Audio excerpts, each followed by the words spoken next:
the hospital, my ex-mother-in-law sneered. She was nobody, a librarian from no family of distinction. Her suffering was irrelevant compared to preserving Devon's future after confessing to murdering my baby. I exploded from my chair in the observation room, 7 years of guilt and rage finally finding their target. For 7 years, I'd believed I killed my son with defective genes. For 7 years, I'd carried shame that wasn't mine while the real killer attended charity galas and posted Facebook photos with her new grandchildren. But now, watching Vera Hartwell confess to Detective Watts through one-way glass, I finally understood the full scope of her calculated cruelty. My name is Bethany Hartwell, and I'm a senior financial analyst at Brennan & Associates, specializing in forensic accounting and corporate fraud investigation. What Vera never understood was that my professional expertise in uncovering systematic deception would eventually turn toward her own web of lies.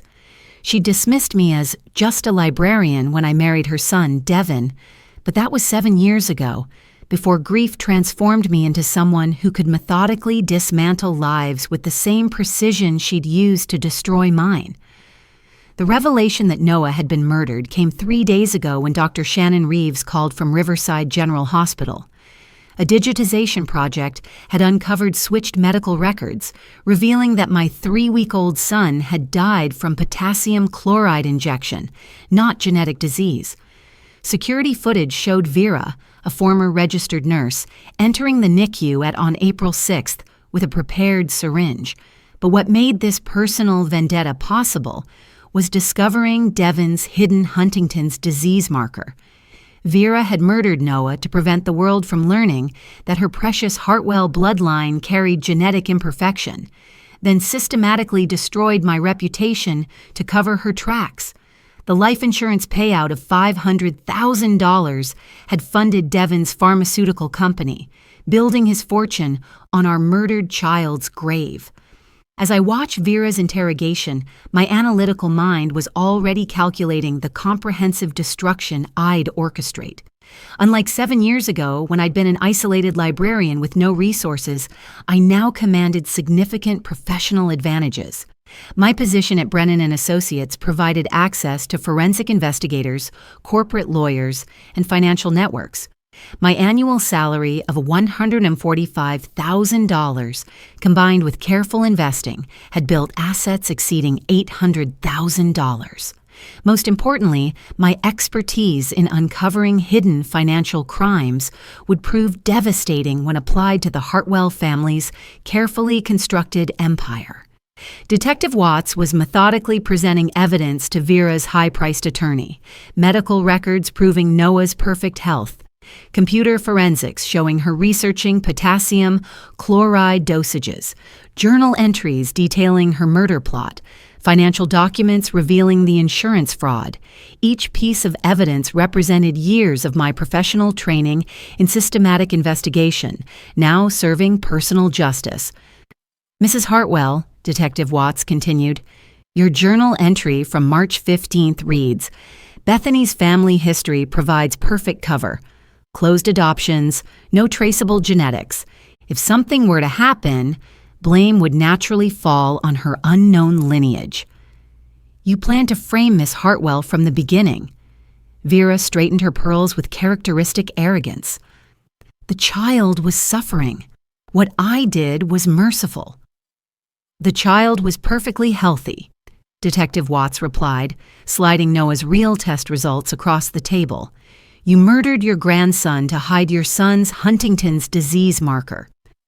This was where my strategic planning began. While Vera focused on her criminal defense, I was already implementing a comprehensive campaign that would systematically destroy every aspect of the life she'd built on my son's grave. My professional network included Marcus Brennan, a partner at Patterson Legal Group specializing in civil litigation, and Diana Foster, a private investigator who'd worked several of my corporate fraud cases.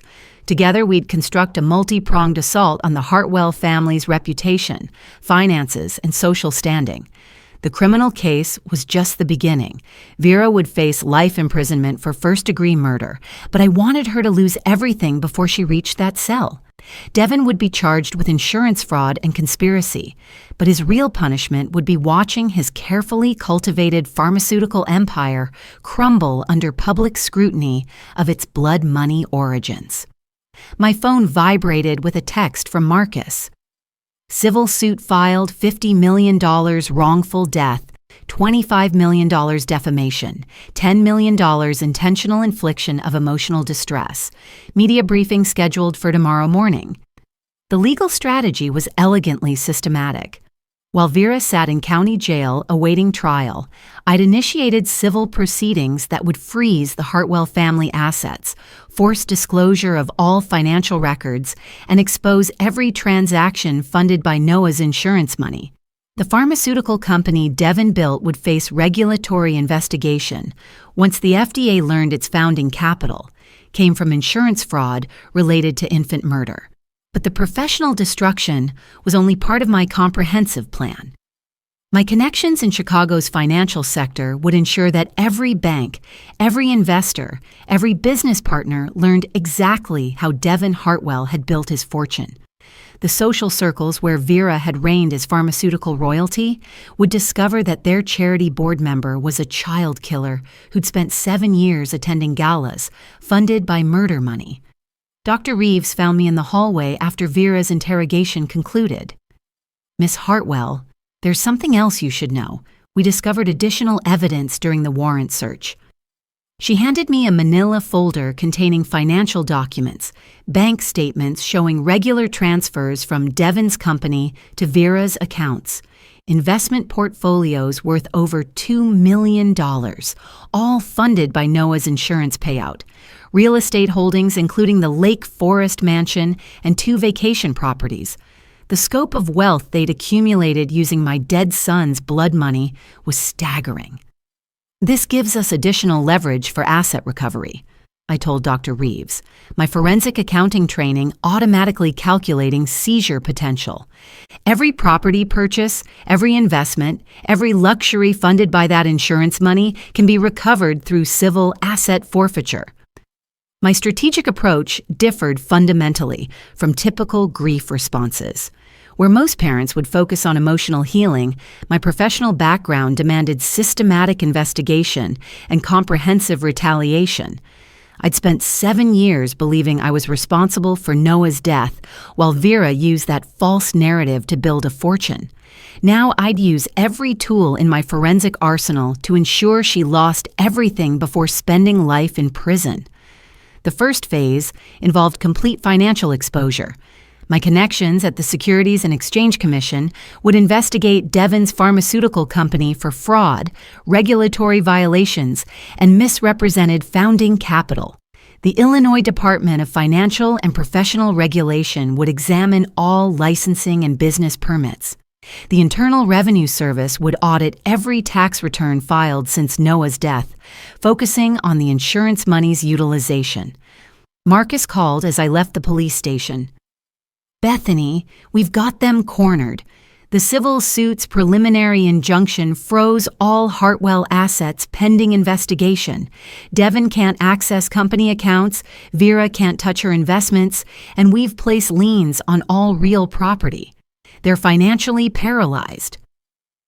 This was exactly the systematic destruction I'd envisioned. Unlike the emotional devastation Vera had inflicted on me, my retaliation would be methodical, professional, and absolutely comprehensive. Every advantage my career had provided would be weaponized against the family that had destroyed my life through calculated murder and systematic defamation. The pharmaceutical industry's tight-knit network meant Devin's reputation would be obliterated within weeks. My contact at Medical Device Weekly, Jennifer Blake, had already begun investigating the company's founding story. The headline would read, "Hartwell Pharmaceuticals built on murdered babies' insurance money. CEO faces fraud charges." The regulatory compliance issues alone would shut down operations, leaving hundreds of employees jobless and investors demanding answers. Phase 2 involved social destruction.